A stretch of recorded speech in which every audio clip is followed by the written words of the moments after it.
Hey, Sam Rogers, the One Mouth Band, here to talk to you again about looping, live looping with a simple looper. This is the Ditto Mic Looper by TC Helicon, and I like it because it's simple. And watch the other videos if you haven't yet, because I've talked about the 5 button presses you need to know, doing drones, working with when you press the button, and doing it after you start making sounds, finding time where there wasn't any before. This is all just with one loop, one layer of undo.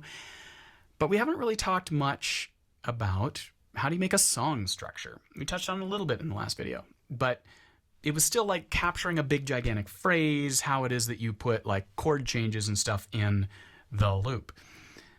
But what about if you wanted to do something that was like an A-B song structure?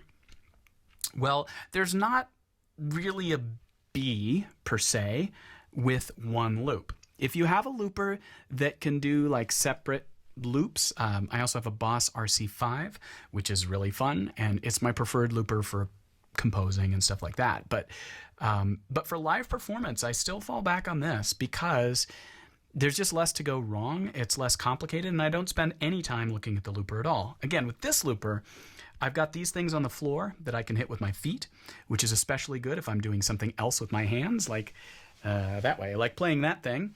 But I've also got a button here on the microphone itself that does the same thing that this button does, and I can double click basically, and it does the same thing this button does, or long press, and it has some additional functionality.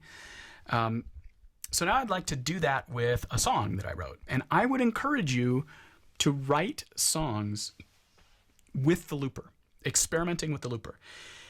It's much more challenging and, well, frustrating, I'll say, to take a song that somebody else wrote or a song that you wrote and try and get it to come through the looper, because you probably are going to hear things that don't line up so well with the loop, and that's fine. But you can, with this creative constraint, you can make a lot of really good, years of really, really good music just with this very, very simple tool. So I used to make a lot of music with a much more complex looper. I started off with something that was much more difficult, and it slices and dices and makes French fries in 33 different shapes, but nobody really wanted to listen to my music. Like, it was a little too complicated, right?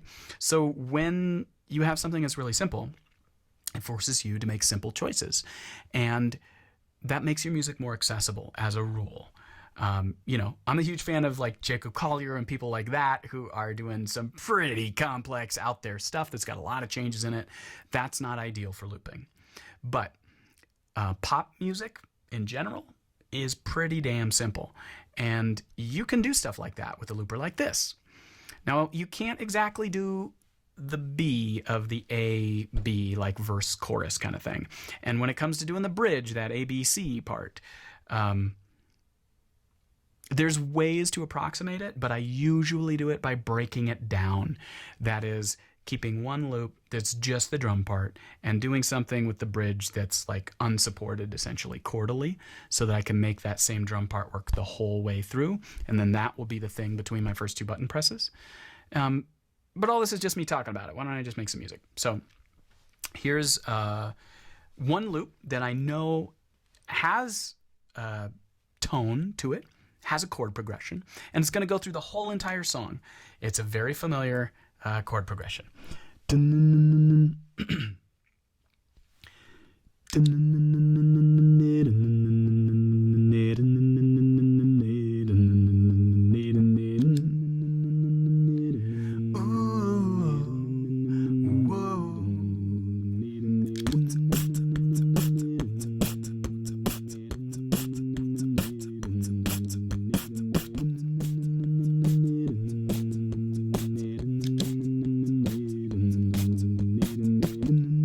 So now I have a loop that's the bass part first, and my overdub, the undo and redo, is the drums.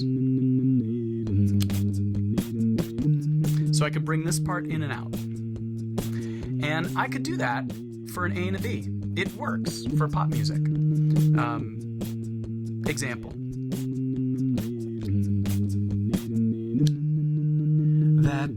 penetrating glance, the fire of your stare. Your eyes have me entranced. I'll follow you anywhere. I can't resist your shine. Your visage is so divine. Now widening the view, taking in some more of you. So simple and so beautiful too. Attracted, distracted, endlessly amused by you. The music of your voice, the artwork in your smile. Your lips give me no choice. So what I'm doing here is just obviously going back and forth, verse, chorus. The verse and the chorus are exactly the same, but listen to songs that work that way. A lot of them do. And then I can just bring this back in the appropriate moment. Now again, I have to press it 2 seconds before. So simple and so beautiful too. Attracted, distracted, extended chorus. Endlessly amused by you. Just walk into a crowded room, breathe. Right away I feel it's you. Woo, the softest, smallest things, and I fall in love anew. So simple. It is simple, and it works. So here's the part where it's the nice and intimate, like directly talking to the audience part, and I make the pithy statement and the little joke, and then some deepened little poetry moment, and like people are paying attention now because it's just back to this bass part, and I haven't got any flashy stuff going on, but there's a lyrical opportunity here to do more. Now, I can put more stuff in, I just can't do it with the drums coming out again. But if I put more stuff in and I just let the drums play the rest of the way, well, that's fine. So how about I do that? I could go directly from the chorus into other parts that I layer together. And I could even, layer on all sorts of things that don't need to come back out again. So simple. Let's see how they go. Oh, yeah.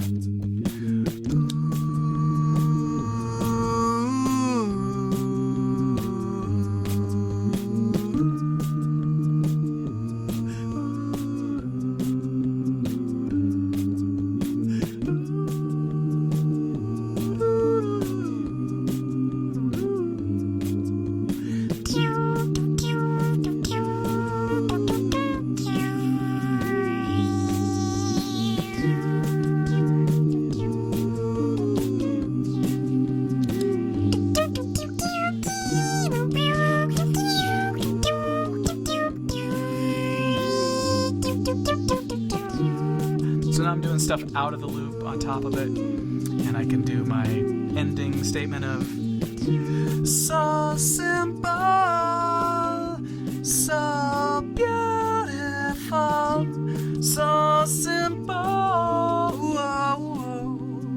so beautiful, so simple, so beautiful, so simple.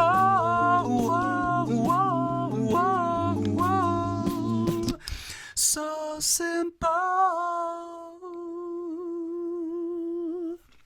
I will often do that with songs where, like, where does it go? Once it's built up all these places, I'll take it out and keep singing over the top so that it's got that kind of vulnerable, last statement. Often, like in this case, the name of the song, So Simple, So Beautiful.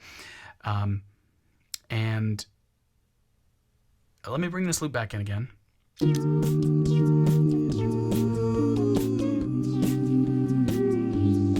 Now, that's not something that you want to listen to like forever, right?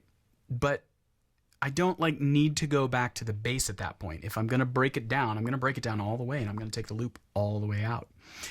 Oftentimes, another cool thing that you can do is just break the loop like right in the middle and make a statement, and then come right back in, in time, or even resetting the time, even changing what the time feels like for people, warping things around is always fun. I'll do that in the next video. Thanks.